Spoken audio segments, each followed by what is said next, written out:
Good day, fellow Glakitos.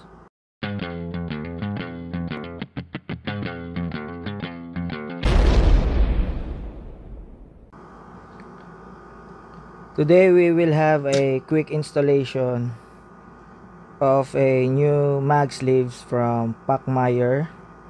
So this is a mag sleeve to adapt with the extended gap between the grip and the base pad. This G21 magazine, 13 rounder with flat base, USA mags.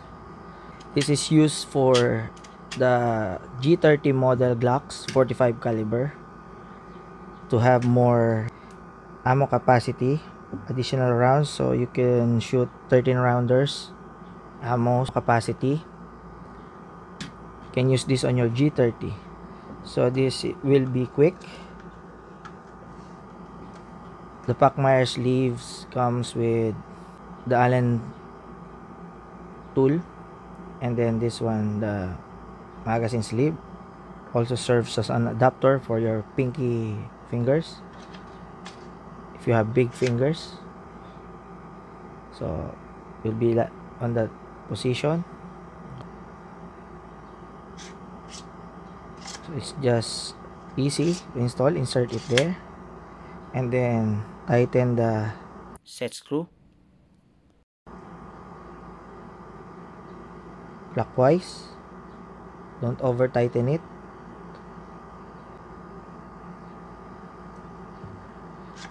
Still needs to be tightened. Couple of turns. There you go. It's tightening up. Ready to be inserted on your magazine magwell.